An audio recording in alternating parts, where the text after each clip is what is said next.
Breaking news! The Denver Broncos are officially back in the playoff conversation after an impressive win over the Las Vegas Raiders. This wasn't just another win, it was a statement. For the first time in a decade, the Broncos swept the Raiders and secured their first win in Las Vegas since 2015. Head coach Sean Payton had a few things to say that I want to cover here. But before I go any further, make sure you hit the like button if you're also super happy about the win over the Raiders. If possible, write it like this: Go Broncos! We're going to the playoffs! I really believe it, and why not a Super Bowl? Sean Payton's team is proving week after week that they're not just here to compete, they're here to rewrite their narrative and remind the league that Denver is a team to be reckoned with. What's even more impressive is that this win came on a day when the Broncos didn't play their best football. Offensively, it was far from a perfect showing. The running game was once again nearly non-existent, raising concerns about its potential impact in high-pressure playoff situations. Despite that, Denver found ways to put points on the board. Kicker Will Lutz was sensational, hitting multiple field goals, including long-range efforts that kept Denver ahead when drives stalled. The Broncos managed to score 29 points in what could generously be called the B game,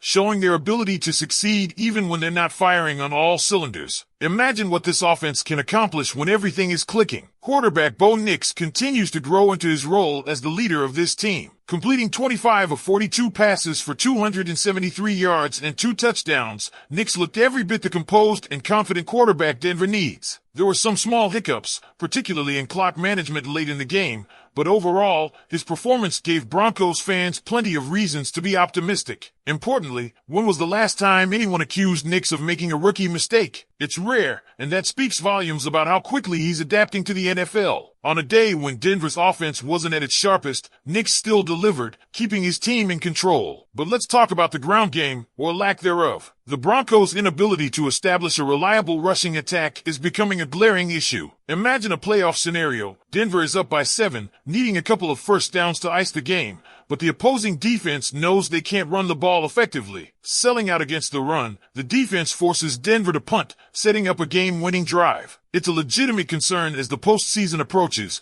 and something Sean Payton will need to address. The team has shown an incredible ability to adapt week to week, so perhaps this will be the next challenge they tackle in practice. One bright spot has been the resurgence of Courtland Sutton. While last season saw Sutton put up solid numbers, including 10 touchdowns, this year feels different. He's not just a red zone target anymore. He's running every route in the playbook, proving to be a reliable option across the field. Whether it's a deep shot, a sideline grab, or a tough catch over the middle, Sutton has been delivering in big moments. It's hard not to notice the chemistry developing between him and Bo Nix, and Sean Payton deserves credit for revitalizing Sutton's role in this offense. Another receiver stepping up is Marvin Mims, whose clutch 37-yard reception on third down helped set up a crucial score. Plays like that show how Denver's offense can strike when it matters most, even if it takes some time to find their rhythm. Speaking of rhythm, the Broncos' first half was less than inspiring. Trailing 13-9 at halftime, they seemed stuck in neutral. Yet, as they've done repeatedly this season,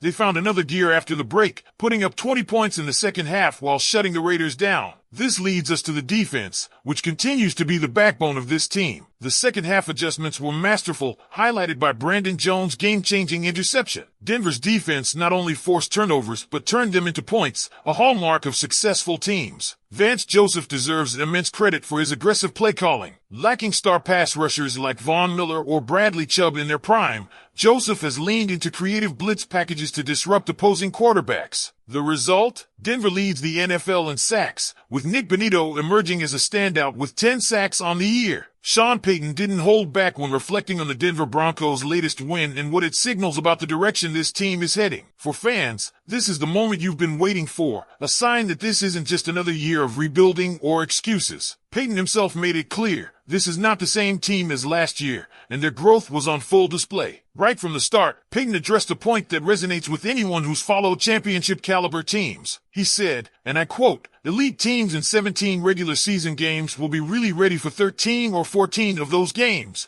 and then the ones they're not, they still find a way to win." That's a high bar, Broncos country, and the kind of standard Payton is clearly holding this group to. But here's the kicker. He pointed out that this year's Broncos have already shown they can do what last year's squad couldn't, win tough games, even when things don't go perfectly. This This isn't just about talent. It's about grit, mental toughness, and the fortitude to push through adversity. Now, think about that for a second. Payton is essentially saying that the Broncos have taken a huge step forward in their identity. He even went as far as to tell his players that last year's team doesn't win this game. That's not throwing shade at the 2022 roster, but it's a testament to how much this current group has grown. This isn't just coach speak, folks. It's a recognition of real progress. Payton was quick to highlight one of the most critical aspects of the game, turnovers. He said it outright. We won the turnover battle again. And you know what? That might just be the clearest indicator of why this team is turning the corner. Teams that win the turnover battle consistently put themselves in positions to win games. It's no accident. Payton praised the defensive effort, pointing to their ability to capitalize on mistakes and how that ultimately became the deciding factor. For those of you who've been screaming for better defensive execution,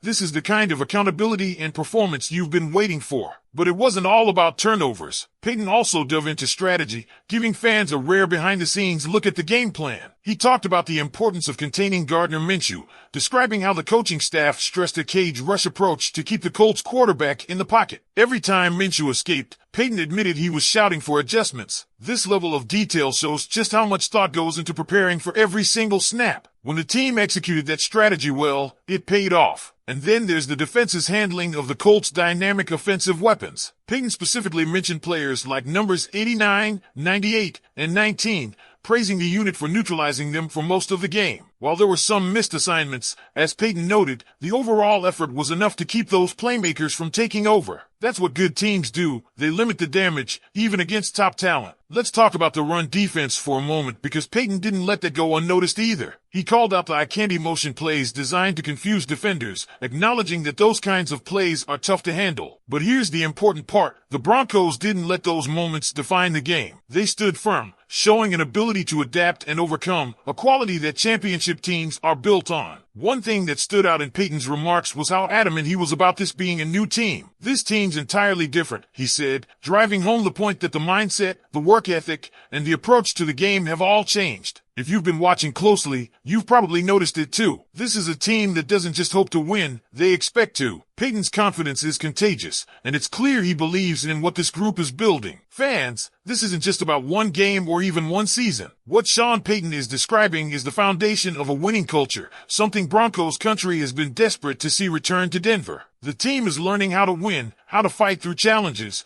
and how to outlast their opponents. Payton's comments about grit and fortitude aren't just compliments, they're evidence of a transformation in progress. This game wasn't perfect. There were coverage issues that need cleaning up, as Payton himself admitted. But isn't that part of the excitement? This team is winning while still leaving room to grow, and that's a dangerous combination for the rest of the league. What do you think, Broncos fans? Is this the turning point we've all been waiting for? Let me know your thoughts in the comments. Do you see the same grit and growth that Sean Payton sees? Are we watching the birth of a team that can finally return to dominance? Let's hear it. Stay tuned, because in the next segment, we're diving deeper into the specifics of how the Broncos executed their game plan and why Payton's confidence in this team might be even stronger than we realize.